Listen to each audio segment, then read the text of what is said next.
चलिए शुरुआत करते हैं। आर्टिकल 55 तक देखे थे। आगे लिखिए आर्टिकल 71 71। आर्टिकल 71 ठीक है। इसके अंदर लिखिए राष्ट्रपति को चुनाव रुकेगा नहीं।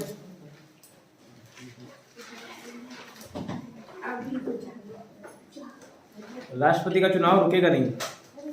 जैसे क्या बोला था पुष्पराज रुकेगा नहीं, चुनाव रुकेगा नहीं। ठीक है,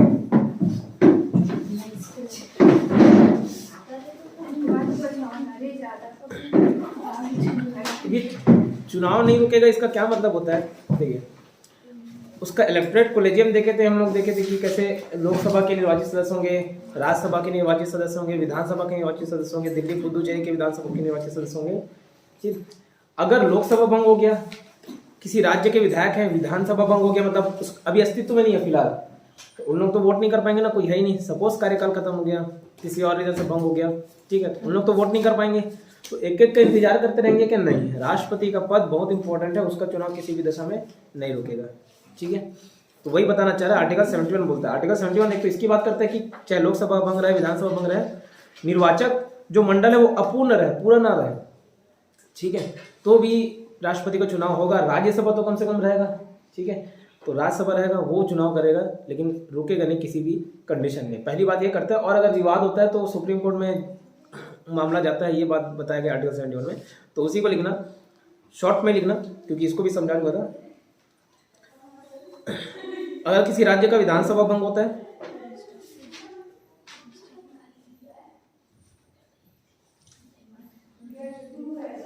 या लोकसभा भंग होता है,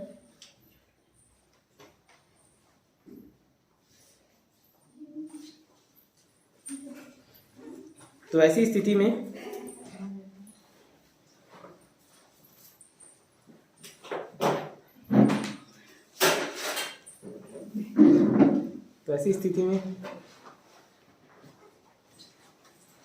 राज्यसभा प्रेसिडेंट का चुनाव कर सकती है। राज्यसभा प्रेसिडेंट का चुनाव कर सकती है।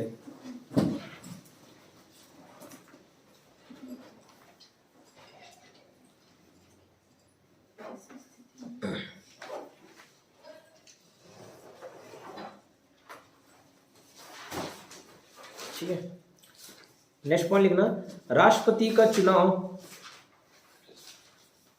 किसी निर्वाचक ऑब्लिक इलेक्टोरेट,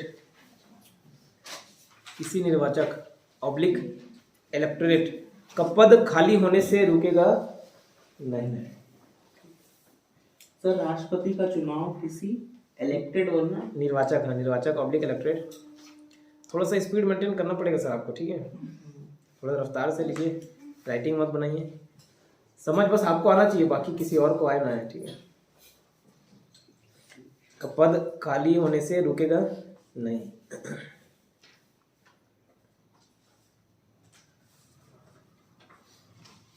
ठीक है, अब इसी में एक बात कही गई है, ठीक है, ये इस आर्टिकल के तहत नहीं, आर्टिकल 324, आर्टिकल 324 इंपॉर्टेंट है।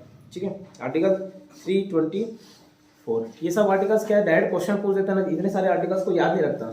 अब वहीं आप लोग एग्जाम किसी में पूछा क्या, मेरे में पूछा था लोक सेवा आयोग का गठन, छत्तीसगढ़ लोक सेवा आयोग का गठन किस आर्टिकल के तहत होता है, ये पूछा गया था, तो वहाँ पे भी अनुच्छेद पूछ दिया। संविधान का पाठ था, लेकिन छत्तीसगढ़ से कहीं ना कहीं संबंधित है, इसलिए पूछ दिया था।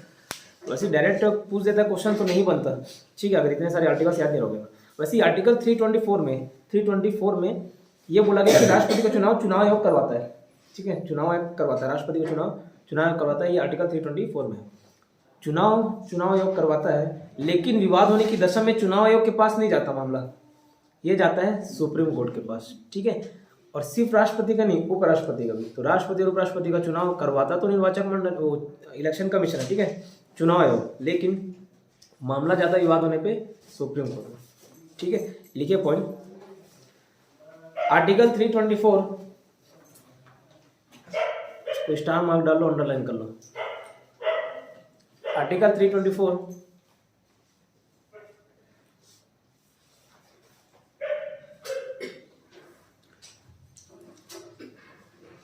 डैश करके लिखना, राष्ट्रपति का चुनाव आयोग करवाता है। राष्ट्रपति का चुनाव चुनाव आयोग करवाता है। चुनाव आयोग मतलब इलेक्शन कमीशन।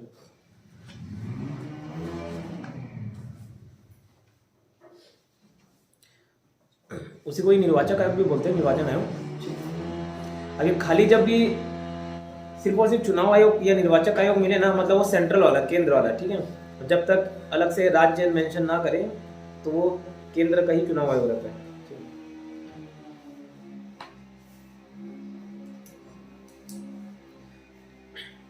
आगे लिखना, लेकिन नीचे पॉइंट लिखना, लेकिन राष्ट्रपति के चुनाव में किसी भी प्रकार का विवाद हो, राष्ट्रपति के चुनाव में किसी भी प्रकार का विवाद हो, विवाद मतलब डिस्प्यूट हो, ठीक है, तो उसकी सुनवाई ऑब्लिक हियरिंग सुप्रीम कोर्ट करेगा। सुप्रीम कोर्ट करेगा।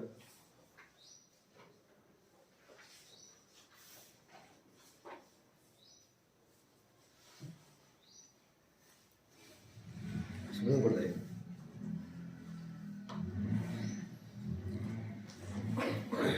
ठीक है, अब सुप्रीम कोर्ट करेगा तो अकेला कोई एक जज फैसला नहीं देगा, 5 जजों की बेंच बैठती है, ठीक है, 5 जजों की बेंच बैठती है, उसको भी लिखिए नेक्स्ट पॉइंट। और सुप्रीम कोर्ट जब सुनवाई करेगा, और सुप्रीम कोर्ट जब सुनवाई करेगा तो 5 जजेस की बेंच गठित की जाएगी। 5 जजेस की, जजेस मतलब न्यायाधीश की बेंच गठित की जाएगी।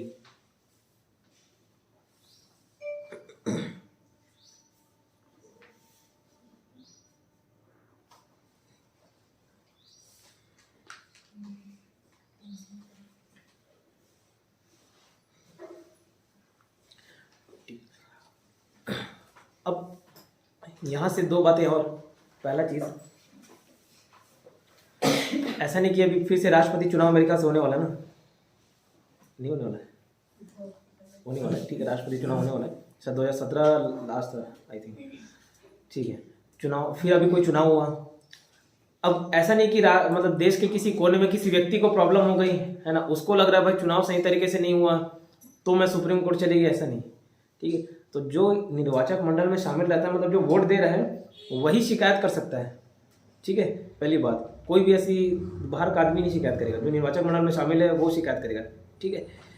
और दूसरा चीज़ ये कि ऐसा नहीं कि अकेले मुझे ही लगा या निर्वाचक मंडल में चलो मैं शामिल हूँ, मुझे बस लगा विवाद है, मैं ही खड़ा था अकेले और वोट नहीं मिला, ठीक है, मुझे ही बस लग रहा है कि इसमें क्या बोलना चाहिए, कुछ ना कुछ हेरा फेरी हुई है, कहीं ना कहीं विवादित लग रहा है, तो मैं अकेले सुप्रीम कोर्ट चलेगा, ऐसा नहीं, कम से कम 20 आदमी चाहिए, ठीक है, ताकि न्यायालय का भी समय व्यर्थ ना हो। तो 2 बातें, पहला क्या, कौन शिकायत करेगा, कौन जाएगा, सुनो, जो निर्वाचक मंडल में शामिल होगा, विवाद उसी की सुनी जाएगी। अगर ऐसे कंप्लेन होते हैं तो ठीक है, कंप्लेन उसी को आना चाहिए, बाहर के व्यक्ति को, और अकेले नहीं, कम से कम 20 लोग रहने चाहिए। तो लिखिए पॉइंट,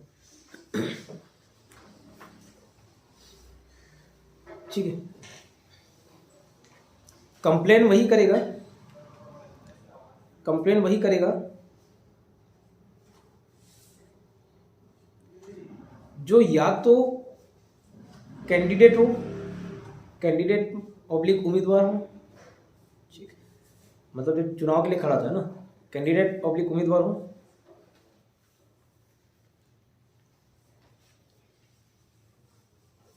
या जो राष्ट्रपति को वोट देता है,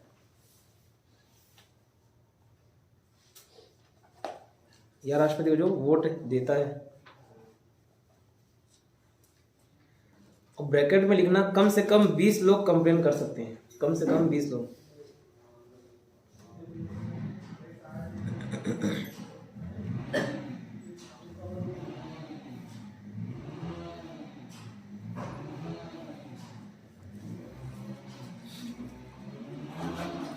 ठीक है सर, कम से कम 20 लोग के बाद क्या बोले? कंप्लेन कर सकते हैं,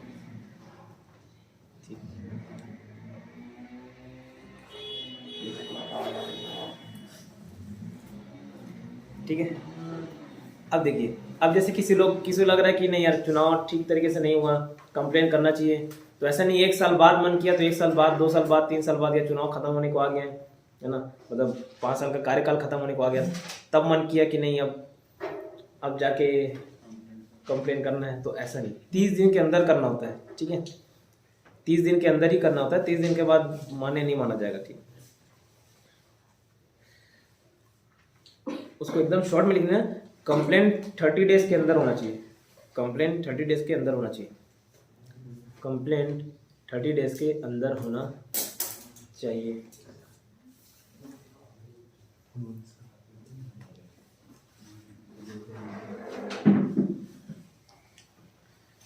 कंप्लेंट 30 डेज के अंदर होना चाहिए।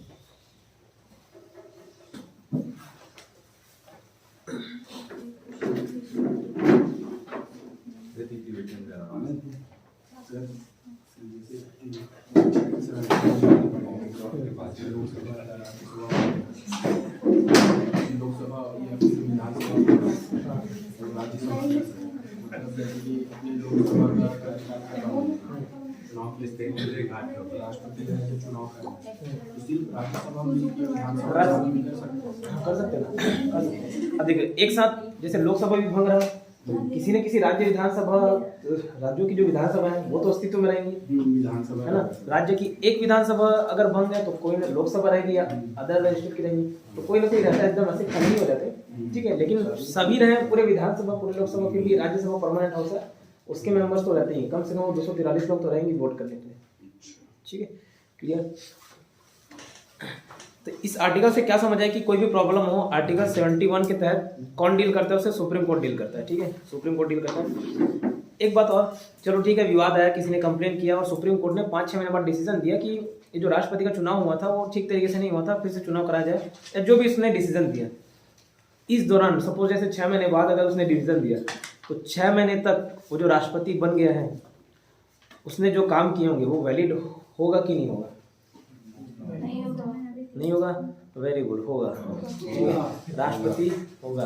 वर्मा जी ने बोल दिया मतलब संविधान में कुछ भी लिखा हो, वर्मा सर ने बोल दिया मतलब होगा, संशोधन हो जाएगा, ठीक है, मानना पड़ेगा सुप्रीम कोर्ट को भी,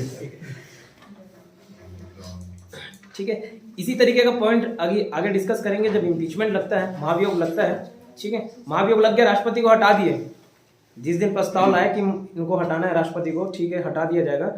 3-4 महीने लग गए उनको हटाने की प्रक्रिया में, उस 3-4 महीने तक के दौरान अगर राष्ट्रपति ने कुछ काम किया है तो वो भी वैलिड माना जाएगा, वैसे ही ये भी वैलिड माना जाएगा, ठीक है। लिखिए नेक्स्ट पॉइंट।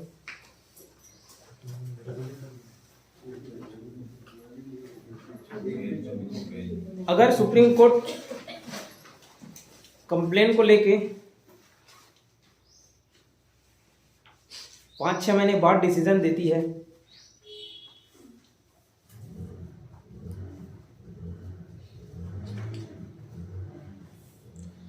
तो 5-6 मंथ्स में जो भी काम प्रेसिडेंट करेगा वो वैलिड होगा, ठीक है, वो वैलिड होगा।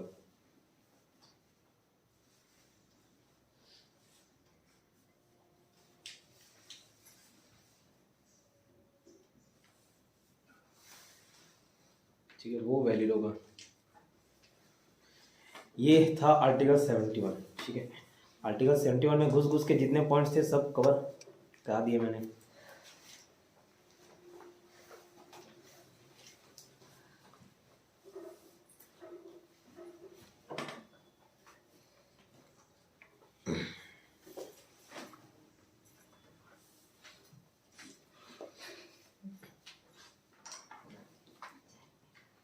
ठीक है, अच्छा एक बात और बता दी, जैसे यहाँ पे भी चुनाव अगर होता है ना, पार्षद का वगैरह छोटे छोटे चुनाव भी होते हैं जो, ठीक है, तो उसमें क्या जो सरकारी नौकरी में रहते हैं उन लोगों की ड्यूटी लगती कि नहीं लगती, शिक्षा कर्मी लोग की ड्यूटी लग रही ड्यूटी, ठीक है, उन लोग अधिकारी रहते हैं, क्या होना चाहिए, पीठासीन अधिकारी, ये सब अलग अलग पद मिलता है। वैसे ही जब ये राष्ट्रपति का चुनाव होता है तो चुनाव के अधिकारी कौन रहते हैं, तो बारी बारी बनते हैं, एक लोकसभा का महासचिव और राज्यसभा का महासचिव, ठीक है, एक लोकसभा का महासचिव और राज्यसभा का महासचिव। देखिए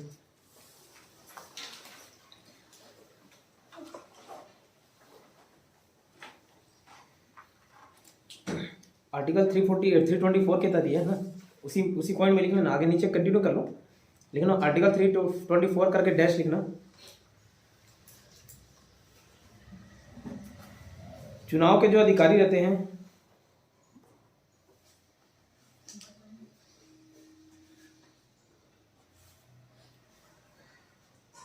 वो कभी लोकसभा का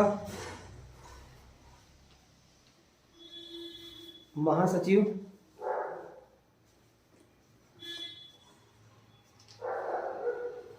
कभी राज्यसभा का महासचिव होता है।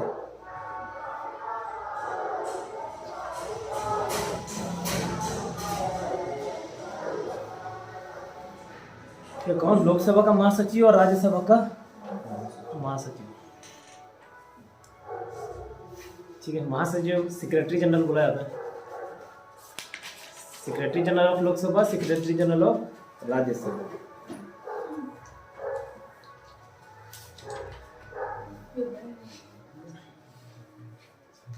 ठीक है सर, कहीं कोई समस्या? ठीक है, आपको समस्या नहीं, मतलब किसी को कोई समस्या नहीं है।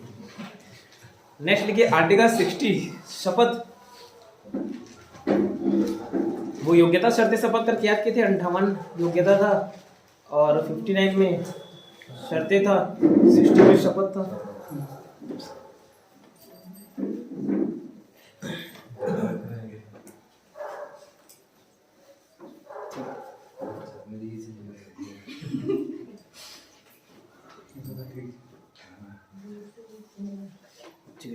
सबसे पहली बात जो आर्टिकल 60 में लिखी हुई है उसके नीचे पहला पॉइंट लिखना।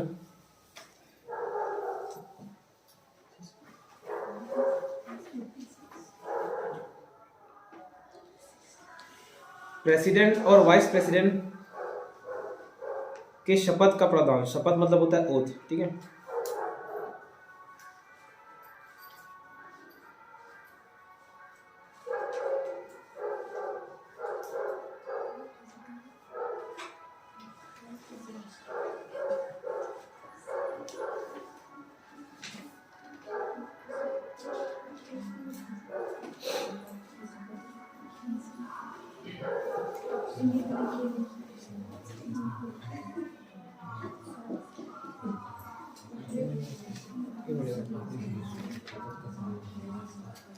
वाइस प्रेसिडेंट का 63 में है।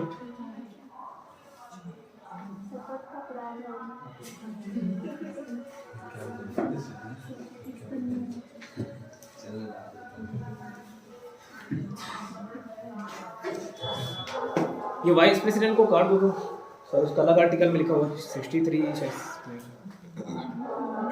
तो पहला चीज शपथ का उल्लेख, ओथ का उल्लेख किसमें है? आर्टिकल 60 में। तो पूछा जाता है कि शेड्यूल 2 में शपथ का उल्लेख है कि नहीं? प्रेसिडेंट और वाइस प्रेसिडेंट का तो है नहीं है। नाम बनाएंगे, पैसे कमाएंगे, शपथ लेंगे, थर्ड शेड्यूल, ठीक है। थर्ड शेड्यूल में है कि नहीं? अलग से आर्टिकल में मेंशन है प्रेसिडेंट और वाइस प्रेसिडेंट का, ठीक है। दूसरी बात, कौन दिलाएगा शपथ? मुख्य न्यायाधीश, ठीक है। तो लिखिए सुप्रीम कोर्ट का मुख्य न्यायाधीश CJI, chief justice of India. अब इंडिया बोल दिया मतलब सुप्रीम कोर्ट का, ये ठीक है। सुप्रीम कोर्ट का मुख्य न्यायाधीश चीफ जस्टिस शपथ दिलाता है।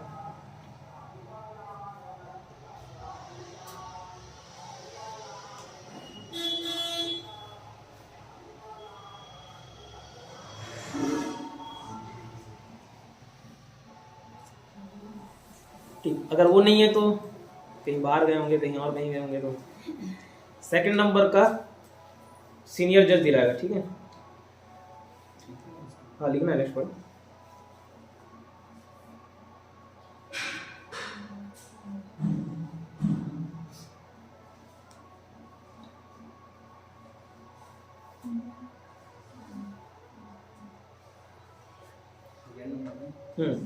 अगर मुख्य न्यायाधीश जो CJI एब्सेंट है अगर, तो सेकंड नंबर का सीनियर जज दिलाता है, शपथ दिलाता है।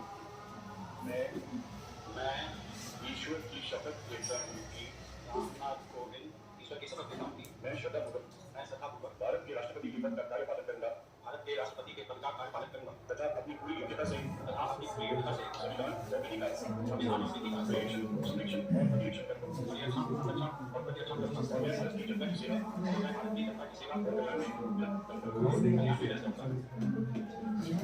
है, ये देखिए अब शपथ किसकी लेता है वो भी पूछता है। ठीक, तो ये शपथ दिलाया जा रहा है रामनाथ कोविंद जी को। ठीक है, संविधान की रक्षा की शपथ लेता है और लोक कल्याण की रक्षा की शपथ लेता है। ठीक है, लोक कल्याण की, ये सुनाता हूँ, भले लैंग्वेज थोड़ा सा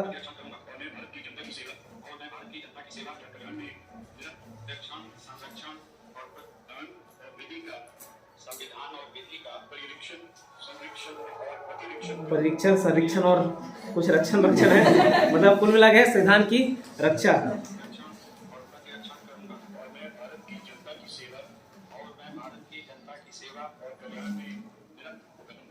भारत की जनता की सेवा और कल्याण में निरत रहूंगा बोल रहे हैं। ठीक है, तो संविधान की रक्षा और लोक कल्याण, इसकी शपथ लेता है कौन? प्रेसिडेंट। तो लिखिए नेक्स्ट पॉइंट,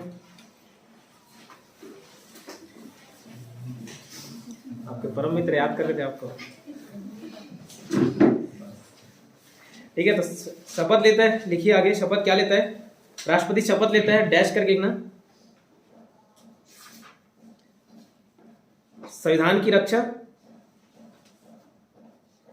प्लस लोक कल्याण की रक्षा।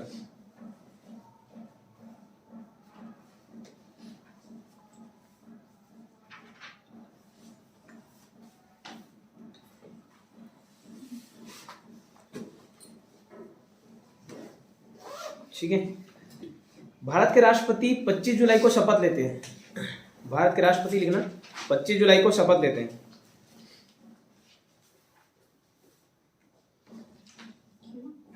भारत के राष्ट्रपति 25 जुलाई को शपथ लेते हैं, 25 जुलाई। क्यों, बता रहा हूं आगे। ये देखो, ये जो शपथ, ये वीडियो जो डला है 25 जुलाई 2017 का है। डेट जो डला है ये शपथ दिलाते हुए 25 जुलाई 2017 को है। क्यों लेते हैं? ऐसा कोई संविधान में लिखा नहीं कि 25 जुलाई को ही लिया जाएगा। 1977 में एक व्यक्ति थे नीलम संजीव रेड्डी, ठीक है, वो राष्ट्रपति बने बिना किसी विरोध के। ठीक है, निर्विरोध बने, और उन्होंने 25 जुलाई को लिया, और उसके बाद से 25 जुलाई को ही लेते आ रहे हैं। ठीक है, लेकिन कहीं पे भी इसमें संविधान का उल्लेख, संविधान में इसका बात का उल्लेख नहीं है। ठीक है, सीधी परंपरा मात्र है। ठीक है, ठीक है, तो 25 जुलाई को शपथ लेते लिखे, और 25 जुलाई के नीचे डैश करके लिखना, ऐसा कोई नियम कानून नहीं है। ठीक है, ऐसा कोई नियम कानून नहीं है। 25 जुलाई को डिनोट करके लिखना, ऐसा कोई नियम कानून नहीं है। लेकिन 1977 में नीलम संजीव रेड्डी,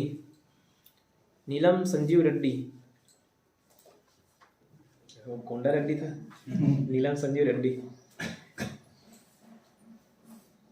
सर तो सन बोला थे, फिर से बोलिए। 1977 नीलम संजीव रेड्डी भारत के राष्ट्रपति बने, और निर्विरोध राष्ट्रपति बने। निर्विरोध, बिना किसी विरोध के, बिना किसी अपोज के। और उन्होंने 25 जुलाई को ओथ लिया।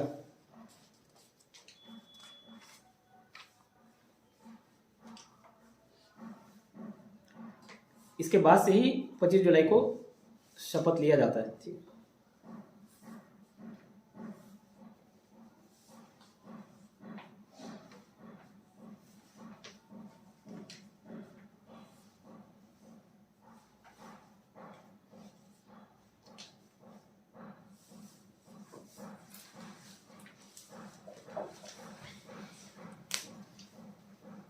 ठीक है, ये क्लियर। तो ये कौन सा आर्टिकल देखें हम लोग, आर्टिकल 60, ये पूरा क्लियर। ये भाग 5 को अच्छे से करना, अच्छे से पढ़ना है। ठीक है, अब आता है नेक्स्ट आर्टिकल 56। लिखिए 56 में क्या था बताइए। कार्यकाल था, वो इलेक्शन 57 में है, 56 में कार्यकाल है। ठीक है, टेन्योर लिखिए 56, टेन्योर कार्यकाल।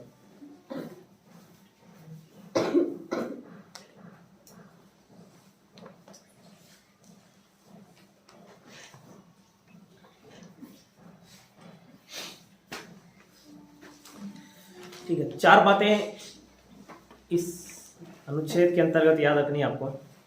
पहला जो कार्यकाल वाला जो आर्टिकल है उसके अंदर पहला पॉइंट है कि जो चुनाव है, चुनाव तो होगा, और जो फिर राष्ट्रपति का जो कार्यकाल है वो 5 साल के लिए रहेगा। ठीक है, कितने साल के लिए? 5 साल। जो आर्टिकल 56 बताता है कि जो राष्ट्रपति का कार्यकाल है, टेन्योर है कितने साल का? 5 साल का। ठीक है, पहली बात तो ये।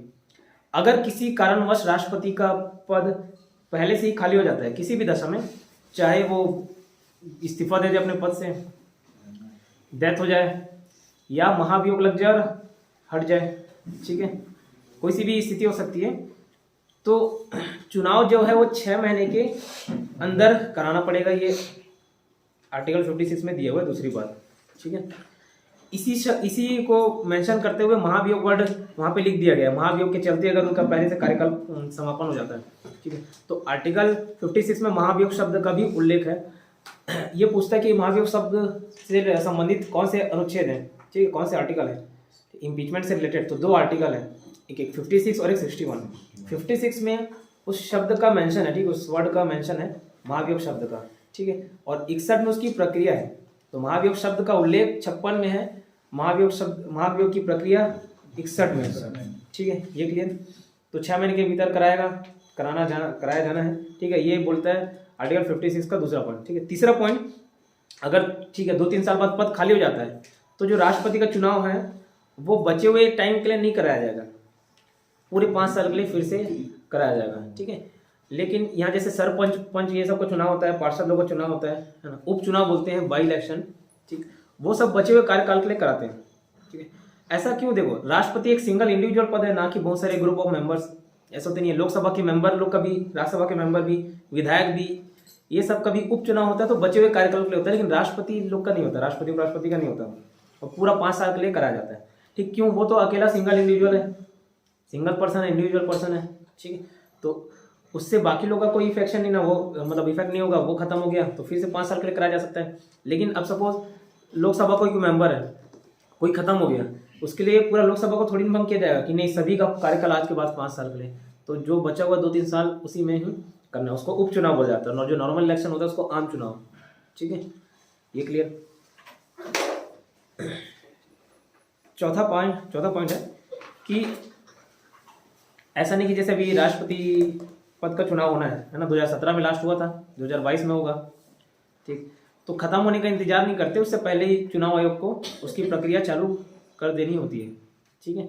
ये बात भी चौथा पॉइंट बोलता है आर्टिकल 56 के अंतर्गत। और एक और चीज़, अगर किसी भी कारणवश राष्ट्रपति का चुनाव नहीं हो पाता टाइम पे, तो राष्ट्रपति का पद कौन संभालेगा? जो राष्ट्रपति है वही, वो तो गया नहीं ना, उसके नहीं रहने की स्थिति में उपराष्ट्रपति संभालता है, वो तो जब खत्म हो गया, मर गया या कुछ और स्थिति, इस्तीफा दे दिया, तो उपराष्ट्रपति संभालेगा। लेकिन जब वो पहले से मौजूद है और चुनाव नहीं हो पाया किसी भी वजह से, सपोज जैसे कोरोना की वजह से कोई डिले हो गया, अगर हो गया मान के चलिए, तो या कोई से भी ऐसे केस जिसकी वजह से डिले हो गया, तो राष्ट्रपति का पद वो राष्ट्रपति ही संभालेगा, ठीक है, जब तक दूसरा नया चुन के नहीं आ जाता, ठीक है। लिखिए पहला पॉइंट,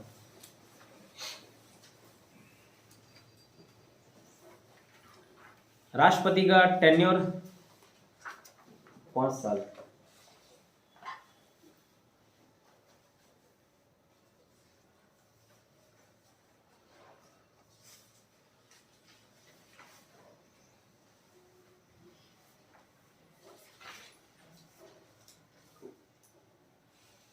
सेकंड पॉइंट लिखना,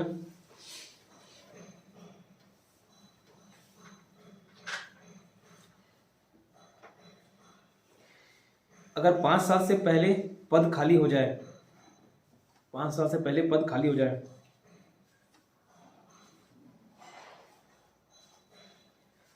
ब्रैकेट में लिखना उसमें महाभियोग से, महाभियोग मतलब इम्पीचमेंट से, इस्तीफा से, रेजिग्नेशन, मृत्यु से, डेथ, ठीक है, महाभियोग, इस्तीफा और मृत्यु, ब्रैकेट क्लोज, ठीक है। 5 साल से पहले पद रिक्त हो जाता है, ठीक है, कंडीशन बता दिए, तो नया चुनाव 6 महीने के अंदर करवाना होता है, 6 महीने के अंदर करवाना होता है। 6 महीने को अंडरलाइन करके इन्वर्टेड कॉमा में डाल दीजिए।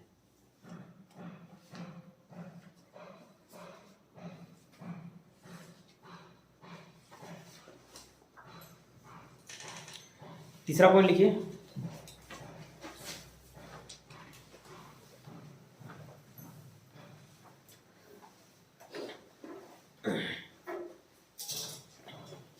अगर राष्ट्रपति का पद 2 साल में खाली हो जाता है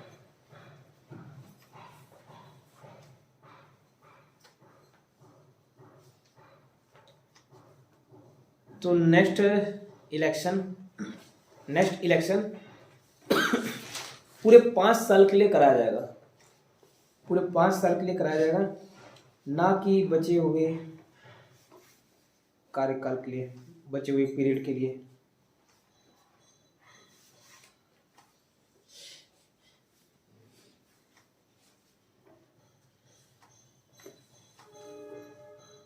ठीक है,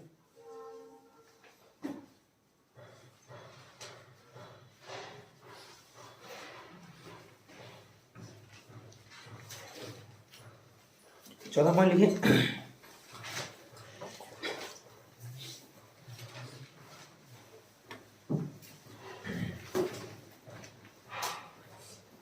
राष्ट्रपति का टेन्योर पूरा होने से पहले ही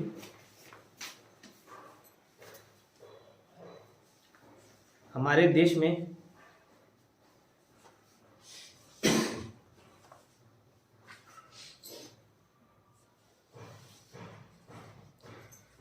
इलेक्शन कमीशन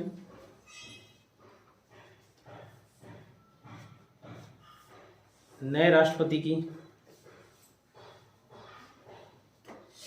चुनाव प्रक्रिया प्रारंभ कर देता है। चुनाव प्रक्रिया प्रारंभ कर देता है, इलेक्शन प्रोसेस स्टार्ट कर देता है।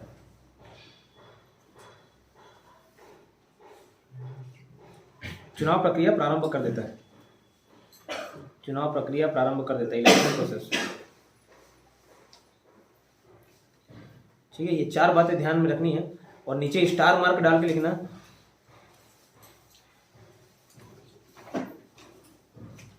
जब तक नया प्रेसिडेंट अपना पोस्ट नहीं संभालता, जब तक नया प्रेसिडेंट अपना पोस्ट नहीं संभालता, तब तक पुराना राष्ट्रपति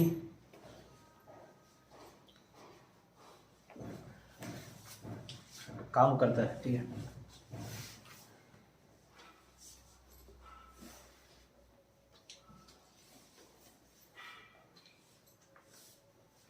नेक्स्ट लिखिए आर्टिकल 57। सर आर्टिकल कितना बोले? 57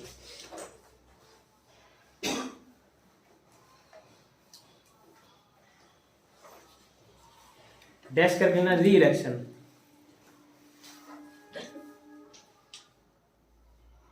पुनः निर्वाचन।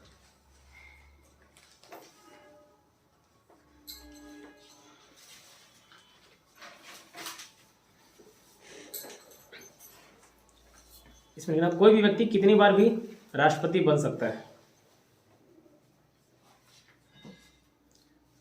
कोई भी व्यक्ति कितने बार भी राष्ट्रपति बन सकता है।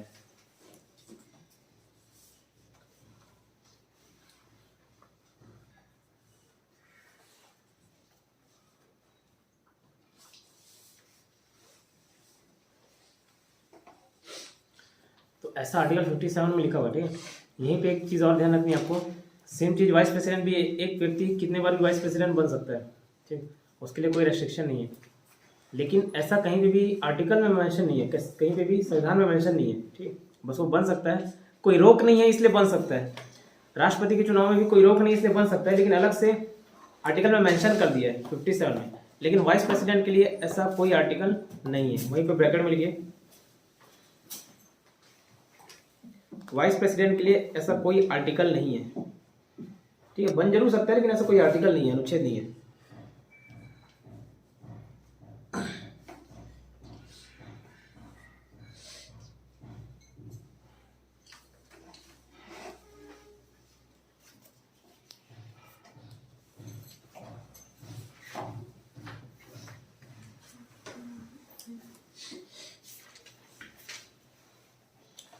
ठीक है, इतना क्लियर। नेक्स्ट पॉइंट लिखिए आर्टिकल 65।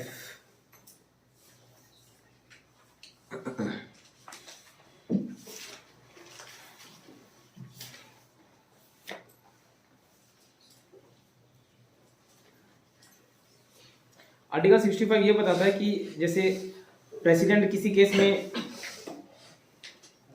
ठीक है, तो कौन संभालेगा, तो उपराष्ट्रपति, ठीक है, वो कार्यवाहक मतलब एक्टिंग बोलते हैं या वर्किंग बोलते हैं, ठीक है, वो एक्टिंग प्रेसिडेंट बनेगा, ठीक है। देखिए पॉइंट, हालांकि ये वाइस प्रेसिडेंट के अंतर्गत आर्टिकल आ जाता है, जब वाइस प्रेसिडेंट पढ़ेंगे ना उसके अंतर्गत 65 को देखेंगे, लेकिन प्रेसिडेंट से संबंधित है इसलिए यहाँ पे भी देख लेते हैं। आर्टिकल 65 लिखिए, अगर राष्ट्रपति का पद खाली हो, राष्ट्रपति का पद खाली हो तो उपराष्ट्रपति वाइस प्रेसिडेंट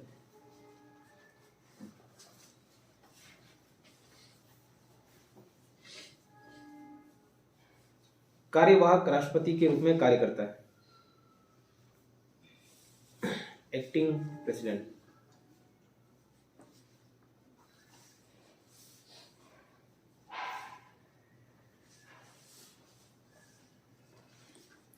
ठीक है, जैसे विदेश यात्रा में या कहीं बाहर है राष्ट्रपति, जो राष्ट्रपति काम करेगा वही उपराष्ट्रपति करेगा, ठीक है। क्यों? क्योंकि ये राष्ट्रपति सबसे बड़ा पद है, सर्वोच्च पद है, ये खाली नहीं रह सकता किसी भी स्थिति में, ठीक है। ये आर्टिकल 65 बोलता है, ठीक नहीं बोलता।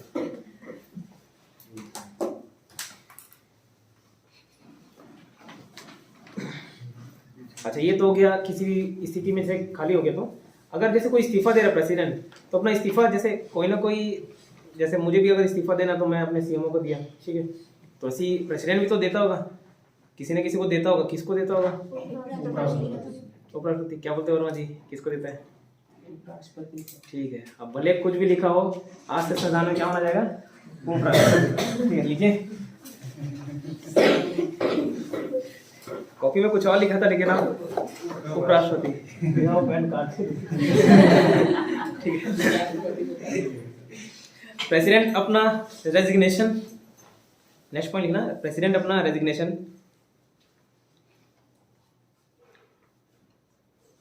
वाइस प्रेसिडेंट को देता है।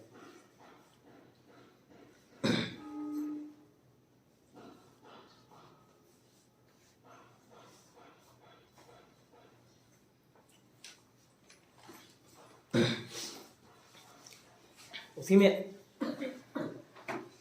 आगे लिखना, राष्ट्रपति को देता है, तो वाइस प्रेसिडेंट को देता है।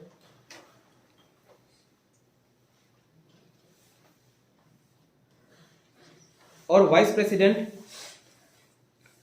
लोकसभा स्पीकर, स्पीकर मतलब अध्यक्ष, ठीक है, लोकसभा स्पीकर, और वाइस प्रेसिडेंट लोकसभा स्पीकर मतलब लोकसभा अध्यक्ष को इसकी सूचना देता है, को इसकी सूचना देता है।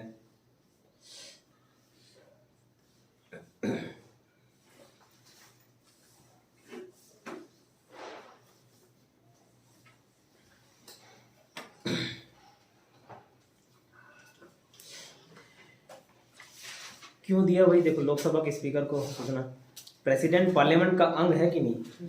पार्ट है, पार्लियामेंट का पार्ट है, लोकसभा, राज्यसभा और ये आपका प्रेसिडेंट।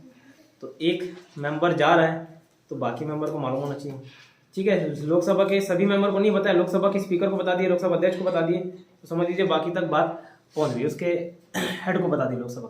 फिर राज्यसभा में क्यों नहीं बताया? क्यों नहीं बताया वर्मा जी?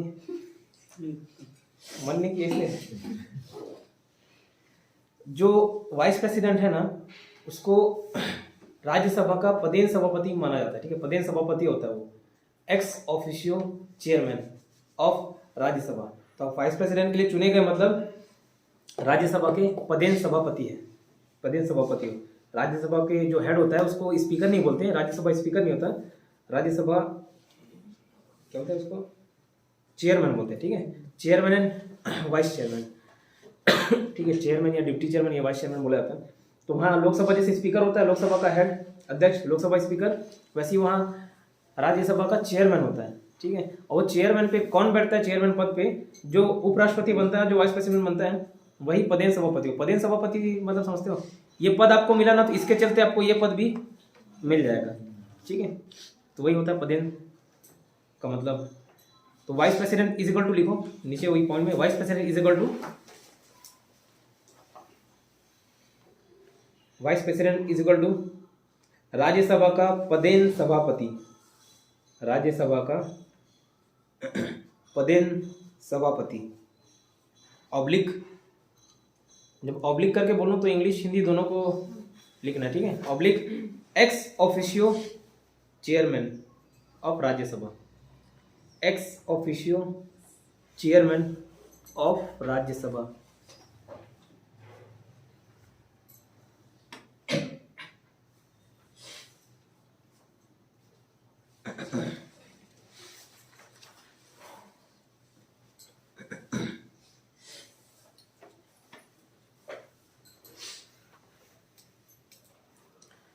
ठीक, इतना क्लियर। लोकसभा को क्यों देते हैं? बोला लोकसभा देखो लोगों का सदन है, ठीक है, और उसके स्पीकर को दे दिया मतलब सारे लोगों को मालूम चल गया, सारे लोगों के रिप्रेजेंटेटिव को मालूम चल गया, मतलब सारे लोगों को मालूम चल गया। और राज्यसभा को क्यों नहीं दिया? क्योंकि वाइस प्रेसिडेंट तो खुद राज्यसभा का ही पदेन सभापति होता है, एक्स ऑफिशियो चेयरमैन होता है, ठीक है, तो इसलिए उसको नहीं दिया। ये था आपका आर्टिकल 65। इतना समझ आया? इसमें कोई समस्या? ठीक है, 5 मिनट दे रहा हूँ, एक बार रिकॉल करिए सबको, दोस्तों करिए।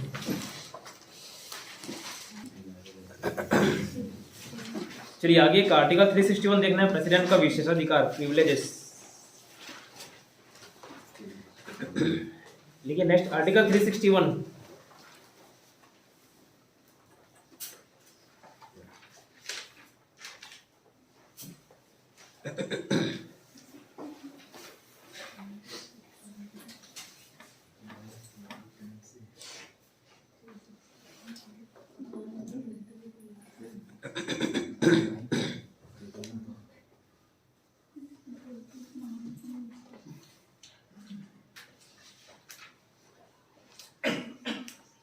ठीक है, आर्टिकल 361 लिखो डैश करके, प्रेसिडेंट का विशेषाधिकार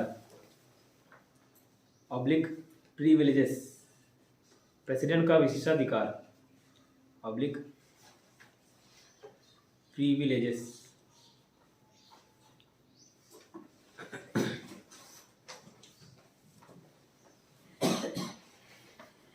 पहला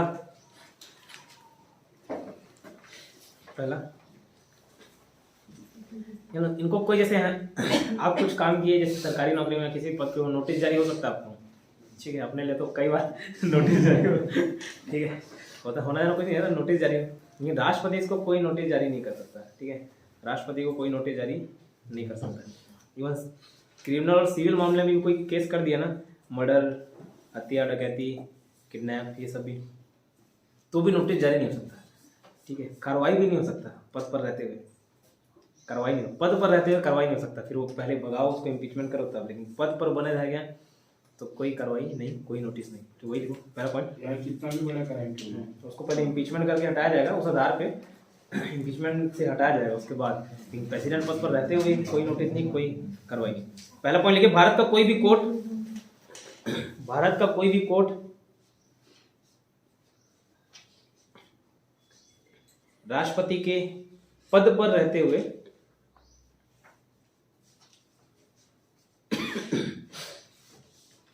उसके अगेंस्ट कोई नोटिस जारी नहीं कर सकता।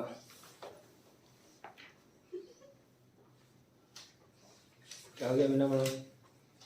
तो बाजू में बैठा दूंगा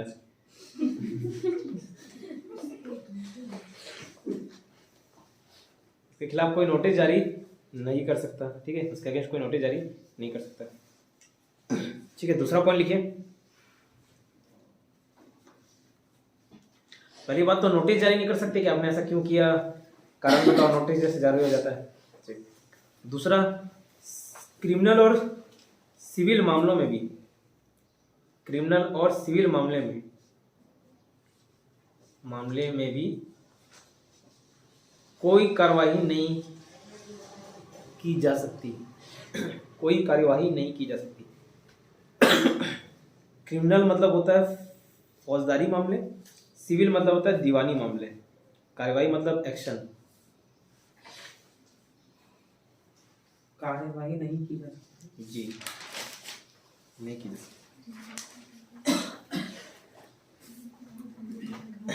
अब देखिए क्रिमिनल मतलब क्या है, जैसे मर्डर, धमकी, किडनैप, ये सब क्रिमिनल के अंतर्गत आते हैं। और सिविल मामले घरेलू वाला, दहेज वाला मामला, ठीक है, कोई नॉर्मल चोरी चकारी वाला मामला, ठीक है, ये सब किस में आता है, तलाक का मामला, उत्तराधिकार का मामला, प्रॉपर्टी का मामला, ये सब सिविल मामले में आते हैं। बाकी क्रिमिनल प्रकृति के फौजदारी मामले में आते हैं क्रिमिनल वाले में, बाकी अदर सिविल मामले में।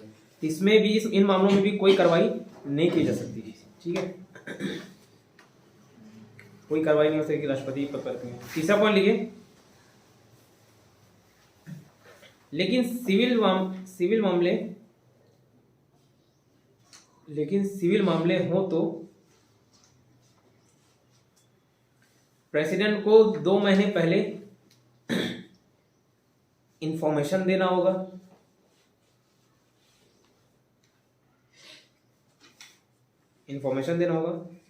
और जो शिकायत कर रहा है, उसका नाम पता बताना होगा।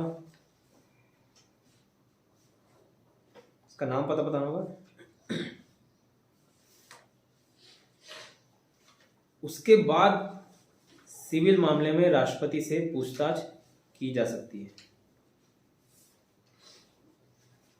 पूछताछ बोला, ठीक है। उसके बाद सिविल मामले में राष्ट्रपति से पूछताछ की जा सकती है। पूछताछ मतलब इंट्रोगेशन। उसके बाद सिविल मामले में राष्ट्रपति से पूछताछ की जा सकती है।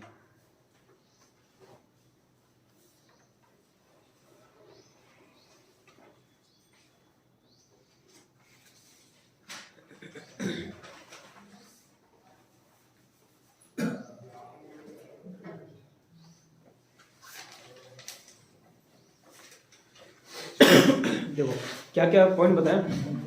पहले तो कोई नोटिस जारी नहीं कर सकते, ठीक है, सूचना दे सकते हैं। थर्ड वाले में बोले ना कि 2 महीने पहले इन्फॉर्मेशन दिए, वो इन्फॉर्मेशन है ना कि नोटिस, ठीक है, सूचना दे रहे हैं, ठीक है, सूचना दे रहे हैं, ऐसे कोई नोटिस नहीं, सूचना क्या दे रहे हैं कि भाई ऐसे ऐसे आपका शिकायत आया है, हमको पूछताछ करना होगी, 2 महीने बाद होगा। आज जैसे उनको सूचना दिए, इन्फॉर्मेशन दिए, 2 महीने बाद फिर पूछताछ कर सकते हैं। वो पूछताछ करेंगे, कोई कार्यवाही नहीं, पूछताछ करेंगे, ठीक है।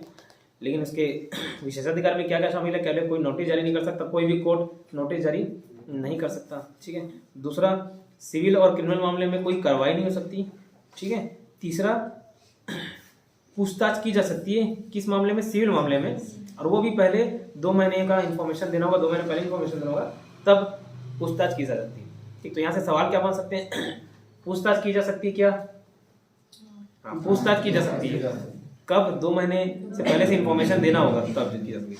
कार्रवाई हो सकती है क्या, राष्ट्रपति के पद पर रहते हुए कोई कार्रवाई नहीं होगी। नोटिस जारी हो सकती है या किसी भी केस में नहीं की जा सकती। कोई मामला था जिसमें सुप्रीम कोर्ट ने जारी कर दिया था प्रेसिडेंट को नोटिस, फिर माफी मांगना पड़ा उसका, ठीक है, क्यों, कोई नोटिस जारी नहीं किया जा सकता, ठीक है। संविधान में आज इतना ही।